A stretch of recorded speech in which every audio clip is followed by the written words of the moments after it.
Les mardis à 11h30 dans l'émission Espresso, ne manquez pas la toute nouvelle chronique interactive Sandrine à la rescousse. C'est qui ça, Sandrine? À la rescousse de qui? De quoi? Salut, c'est Sandrine de Mobilisation 05. Le Terrible Tout, ça vous parle? La face du nom, ça vous dit quelque chose? Vous avez peut-être un peu de trouble avec les émotions de votre 05 ans? Alors venez nous le raconter et ensemble on trouvera une solution. Tous les mardis à 11h30.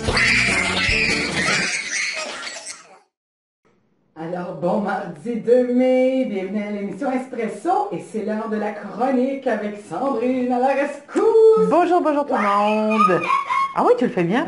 Tu as dû pratiquer des années. Hein? Je me suis fait dire là qu'il y en a plusieurs qui reconnaissaient ce cri, qui disaient « Oh mon Dieu, que ça nous rappelait des souvenirs. » Ah oui? Tu sais, des fois dans la voiture, là. Ah oui, ouais.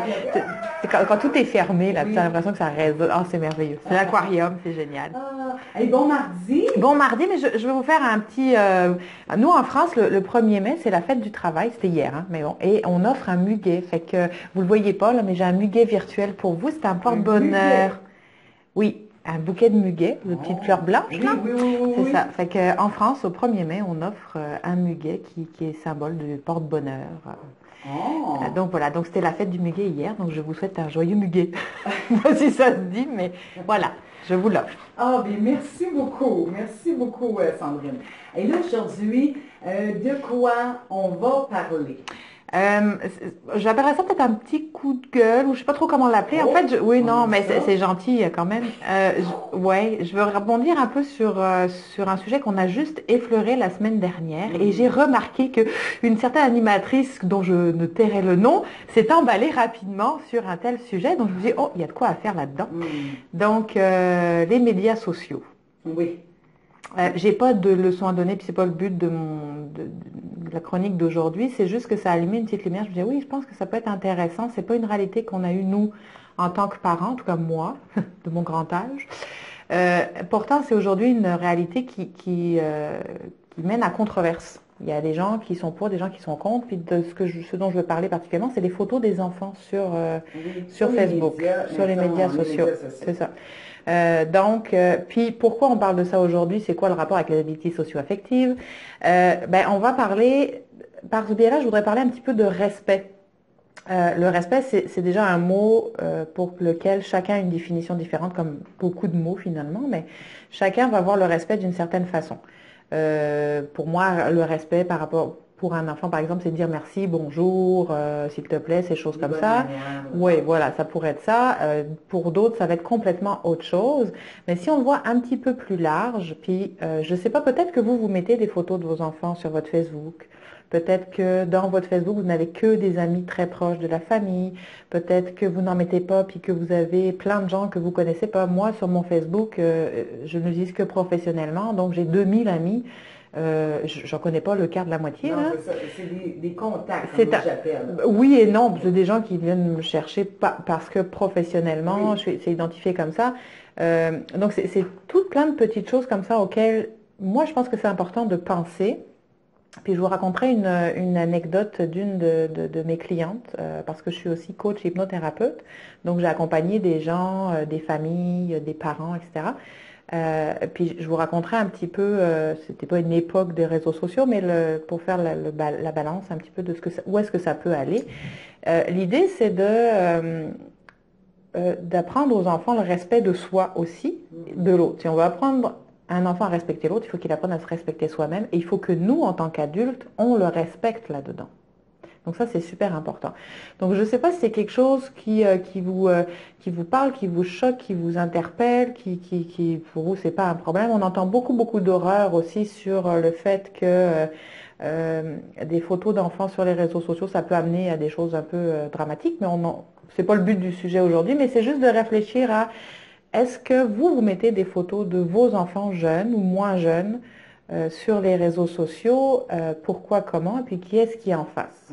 Il y a aussi cette conscience qu'on n'a pas forcément de derrière l'écran, là, il y a comme un monde, un univers complet, là. La photo peut se retrouver dans n'importe quel endroit et n'importe quel lieu, etc. Donc, c'est de prendre conscience de ça, le respect de l'image de l'enfant, puis pour que lui s'identifie. C'est sûr qu'à 3 ans, il ne va pas venir voir Facebook, là. Mais c'est vous, comment est-ce que vous vivez ça par rapport à lui, par rapport à vous, les photos que vous mettez de vous déjà sur Facebook, mais par rapport à un enfant, est-ce que c'est intéressant, pas intéressant?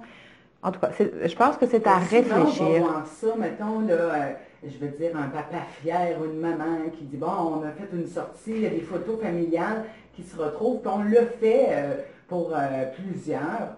Mais où ça peut devenir, c'est ça, là, comme malaisant, ou Sandrine, toi, avec ton expertise, quel conseil tu donnerais, mettons, c'est ça, c'est ça. J'ai pas forcément de conseils parce que je suis pas non plus une experte des réseaux sociaux, mais quelque chose qui, personnellement, je reviens dans ma peau de maman, madame, n'importe qui, tout le monde, là.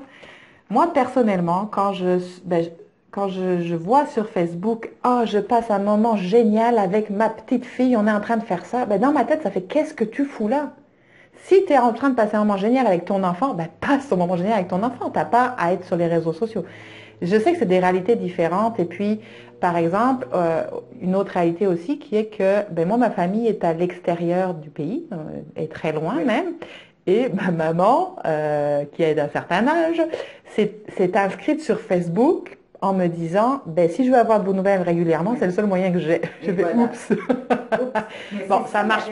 Oui, ça marche pas dans mon cas parce que je mets pas ma vie sur Facebook, mais pour mes enfants qui sont des ados, c'est sûr que, oui, ça passe par là.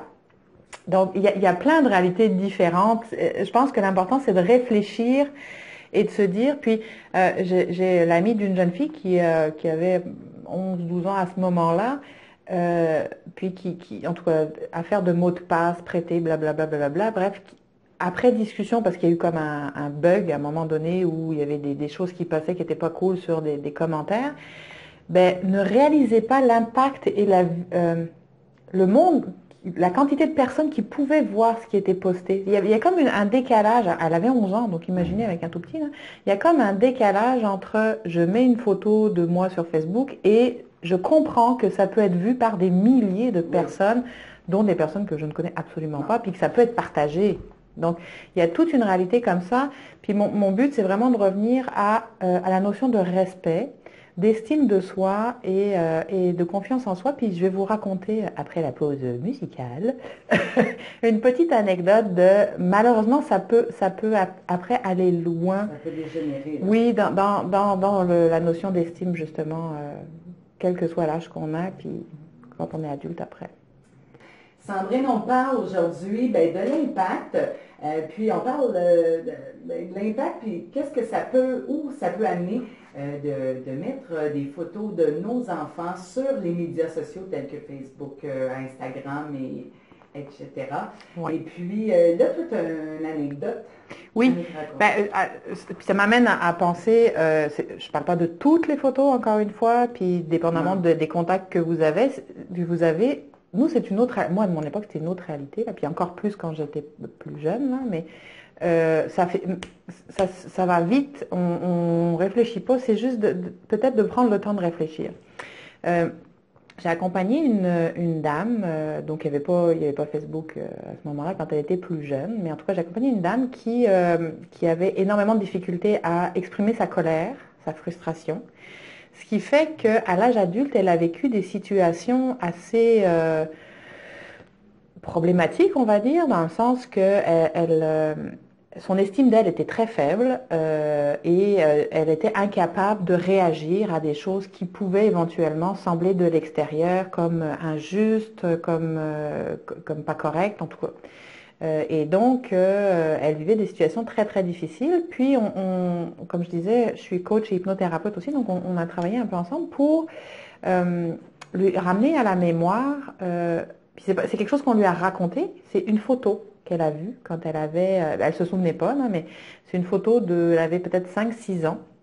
Et c'est une histoire qui a tourné pendant un temps dans la famille. Et sur cette photo-là, en fait, elle faisait une crise de colère. Elle avait 5 ans peut-être, je sais pas trop, 4-5 ans, quoi. Oui, c'est ça. Et donc, elle pleurait, elle était par terre, elle pleurait. J'ai vu la photo après parce que c'est une photo qui a circulé. Donc, et cette photo-là a été prise. Probablement, quelque part, elle devait s'en souvenir dans son inconscient, mais c'est le discours qui était accompagné après avec, c'est que on se moquait d'elle à ce moment-là. C'était un moment où elle exprimait sa colère, elle exprimait sa frustration, son désaccord, et elle a été prise en photo avec le discours de regarde comme t'es pas belle quand t'es en colère. OK. Alors, c'est un extrême oui et non. On parle de photos, donc c'est pas quelque chose qui est paru dans les réseaux sociaux en face du monde, sauf que moi j'en ai vu des photos comme ça, puis des films même comme ça sur Facebook, et je trouve ça assez, non pas assez, complètement agressant et agressif. Et cette dame-là, je vous dis pas que c'est la photo qui a tout déclenché, mais c'est ce qu'elle a intégré dans son inconscient au moment où on l'a prise en photo, en lui disant t'es pas belle quand t'es en colère, puis en se moquant d'elle. Ça, c'est venu incruster dans son esprit de petite fille, puis elle a grandi avec cette croyance-là c'est ça, d'exprimer une colère, d'exprimer une frustration, d'exprimer son désaccord parce que on va se moquer d'elle, parce que quand elle est comme ça, elle n'est pas belle. Et c'est comme ça qu'on crée une croyance, c'est comme ça qu'on crée un déséquilibre, on va le dire comme ça simplement. Et c'est pour ça que aujourd'hui, une photo, ça se déchire, ça se brûle, on passe à autre chose. Quand c'est lancé sur Facebook ou sur Instagram, c'est trop tard. Ça prend juste un petit clic comme ça et c'est terminé. Et c'est drôle parce qu'hier, j'ai posté sur mon Facebook personnel, qui n'est pas personnel puisque, en tout cas, bref, une pub, en tout cas, une petite vidéo de sensibilisation aux jeunes, de deux jeunes qui se parlent par un réseau contact quelconque. Donc, c'est une jeune fille et un jeune garçon qui se parlent comme ça à distance, puis qui, à un moment, se disent, bon, ben là, il faudrait peut-être qu'on se rencontre. Et puis, quand la rencontre arrive, ben, il faut aller le voir, là. Je vais le partager à Pato, qui va avec le manteau noir et la chemise rose. En tout cas, on s'en va loin après. C'est de nous, en tant que parents, je pense, puis je suis convaincue que c'est notre partie à faire de nous réfléchir à qu'est-ce qu'on met sur Facebook. Les photos de nos enfants, quand c'est pour les partager à la famille, moi, j'ai pas de problème avec ça, mais c'est de vous assurer que la photo est respectueuse, que ce soit la vôtre ou celle d'un autre enfant, que ce soit aussi, moi, quelque chose qui m'exaspère. Ça se fait moins maintenant, mais au début, dans les sorties publiques, je devais, dès qu'il y avait des photos qui se prenaient, je devais dire non, je ne veux pas de moi sur Facebook. Je t'interdis de mettre la photo sur Facebook. Puis je trouve pas ça normal d'avoir à le dire. Je trouve que ça devrait faire partie de cette notion de respect aussi, de pas avoir à dire je ne veux pas que mes enfants ou moi on soit publiés sur Facebook. C'est comme non, il y a des choses à faire. Fait que je voulais juste allumer sur ce sujet-là parce qu'on en a parlé vite la semaine dernière. Mais c'est vraiment ça. Pensez à c'est quoi la notion de respect pour vous et pour votre enfant et de se moquer de lui quand il est dans une colère, parce que c'est montrer une photo d'un enfant en colère ou parce que des fois aussi... C'est drôle sur le coup, mais... c'est drôle, mais ça peut prendre des proportions, vous voyez, comme c'est sûr que c'est un cas entre guillemets extrême, puis cette dame-là a été perdue pour toute la vie, là, je veux dire, mais c'est juste qu'elle a compris, oui. Puis elle a compris ce qui fait que elle avait eu des difficultés à gérer tout ça longtemps parce que quand elle a allumé là-dessus. Donc c'est juste de reconnaître l'émotion, que ce soit la colère ou autre chose, on la reconnaît, on l'accompagne et on ne s'en moque pas et encore moins en public dans les réseaux sociaux. Puis de faire attention aussi que, ok, il y a un petit bobo à tel endroit, etc. Vous n'êtes pas obligé de le mettre en photo sur Facebook. Je veux dire, sur Facebook, c'est pas des gens qui sont forcément compétents non plus qui vont vous amener des messages qui sont pas forcément utiles pour savoir ce que le petit bobo il veut dire ou comment vous le soignez. Non, parce que j'ai déjà vu ça, tu sais, parents, sans mal faire, sauf que tu vois la photo, puis l'enfant est à moitié nu parce que là, il y a une plaque de je sais pas quoi, tu sais, à un endroit, c'est comme délicat, sauf que le parent... mettons, désespéré parfois. Il dit, je veux juste avoir la vie, sauf que ça peut avoir des répercussions. Oui, ça se partage, la photo se partage après partout, là, donc si vous voulez avoir un conseil, les conseils importants, c'est les conseils des gens qui vous aiment, qui vous connaissent, fait que faites-le par téléphone ou par échange comme ça, mais pas forcément sur Facebook, puis faites-le juste à l'inverse. Est-ce que vous mettriez une photo de votre postérieur avec une plaque sur Facebook? Ouais. Juste ça, là, ça va peut-être faire comme, pas sûr. Si votre enfant, je sais pas, je vais demander à mes amis, ma mère, elle a comme un gros bouton douteux sur une photo, mais ça... C'est pas sûr, hein, pas sûr. Fait que c'est juste vraiment Le respect, c'est très petit. Ça s'apprend et ça se vit très petit. On faut pas croire que un enfant n'a pas cette notion, n'a pas besoin d'être respecté juste parce qu'il est petit, qu'il parle pas ou whatever.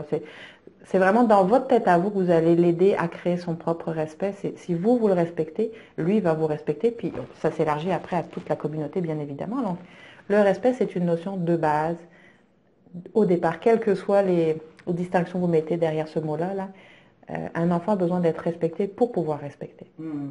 Puis là, on parlait des médias sociaux. Peut-être que les auditeurs, il y en a peut-être qui sont sur Facebook, qui ne le savent pas, mais dans les paramètres, hein, on peut décider qui voit le contenu de ce que l'on partage. On peut, tu parlais tantôt, on peut trier même, mettons, là, je ne sais pas, là, vous avez 200 amis, vous pouvez les trier un à un. Hein? Lui, c'est de la famille, amis proches. Et puis, ça se fait. Il faut prendre le temps de le faire. Là. Ben, quand vous avez une invitation, vous pouvez le faire tout de suite. Là. Mais c'est aussi une façon d'expliquer qu'un jour, vos enfants vont être des ados. Oui. Puis si vous avez les 3-5 actuellement, ils sont ados ça va être comme une autre génération Internet. Là, on s'entend on est là aujourd'hui, mais dans 10 ans, mon Dieu, ça risque d'être encore plus gros que ce que c'est là. C'est maintenant que vous allez pouvoir gérer les actions du 13 ans qui va pouvoir avoir une conscience de ce qu'il publie ou pas. Ça aussi, c'est important. Donc, c'est quelque chose qui se crée au fur et à mesure. Mais oui, on peut choisir à qui on montre ou pas photos et autres. Puis de sensibiliser aussi peut-être ceux qui ont des enfants, parce que tu sais, là, la semaine passée, on parlait justement... Avec la voix des parents. Avec la voix des parents, les commentaires où ça peut aller, ça peut être blessant, ça peut être complètement gratuit, puis ça peut occasionner là, vraiment des problématiques personnelles. Puis oui, je veux juste faire un petit encart sur, là, on sort un peu des habiletés socio-affectives, mais quand même, je trouve ça important. Moi, j'ai accompagné pendant très longtemps, j'ai travaillé pendant très longtemps avec des enfants à besoins particuliers, notamment des enfants autistes. Et par hasard, dans mon fil, j'ai vu une maman qui a une petite fille, puis elle parlait que la petite fille s'arrachait les cheveux et qu'elle ne savait plus quoi faire, etc., etc. Moi, c'est une dame que je ne connais pas puisque j'en ai plein.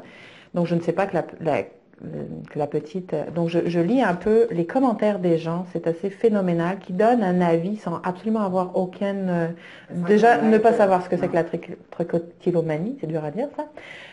Bref, des commentaires et des commentaires ridicules. Puis à un moment, la maman dit « Oui, mais ma fille est autiste. » Donc là, j'ai écrit en disant « Écoutez, croyez pas tout ce qu'on vous dit sur Facebook. Là. Les gens, ils vont faire des commentaires sans connaître votre enfant, sans connaître la situation, sans savoir ce que c'est que cette pathologie-là. Facebook, c'est pas parce que c'est écrit sur Facebook que c'est vrai. Non.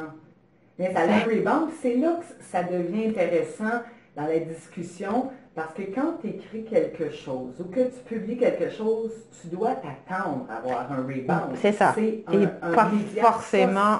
C'est ça. Puis tout à l'heure, on parlait, quand les micros étaient fermés, tu sais, mais il y a des études qui ont montré, qui prouvent, des études psychologiques qui prouvent que les gens n'ont jamais été aussi seuls que depuis qu'il y a les médias sociaux. C'est sûr. Et il y a ce besoin qui devient un besoin presque vital, mais qui ne l'est pas, qui est devenu une habitude où on a besoin de se sentir reconnu sur les médias sociaux avant. Puis on pourrait vivre tout seul dans une maison enfermée puis être sur Facebook là, mais les dépressions et les difficultés relationnelles n'ont jamais été aussi importantes que depuis que les gens sont aussi et souvent sur les médias sociaux. Donc c'est une réflexion à avoir aussi, parce que ça aussi, ça fait partie des habiletés socio-affectives, des grands et des petits. Là. Ça, au lieu de s'appeler les textos, là. Oh oui. Puis les messages sont codés. Hein. On s'entend que dans une communication, le verbal prend 90%, le verbal prend 10%, voire 7% même. Et le non-verbal, donc tout ce qui est votre mimique, votre façon de bouger, le timbre de la voix, le ton, etc., vos yeux, votre corps en entier, c'est 90 à 13% de la communication. Donc dans un texto, là, on peut en passer des messages qu'on ne comprend pas, puis que, en plus avec... On interprète tellement, voilà. Il n'y a pas de point d'exclamation, il n'y a pas de virgule, il doit être fâché, pas de bonhomme sourire, voilà. C'est n'importe quoi. C'est ça. Donc c'est vraiment apprendre à faire attention, puis à revenir à l'essentiel de on se parle en face, puis on partage avec les bonnes personnes. Ah, merci beaucoup, Sandrine. Ça fait plaisir. C'est déjà tout pour cette semaine. Alors, ceux et celles qui ont des commentaires ou, je ne sais pas, des suggestions. Écrivez-nous-le sur Facebook, notre média oui, préféré. faites attention à ce que vous écrivez, mais il y a toujours l'option message privé. Ah oui. C'est toujours très utile. Alors, vous pouvez toujours écrire soit à Sandrine ou à moi pour un sujet ou des commentaires suite au sujet d'aujourd'hui.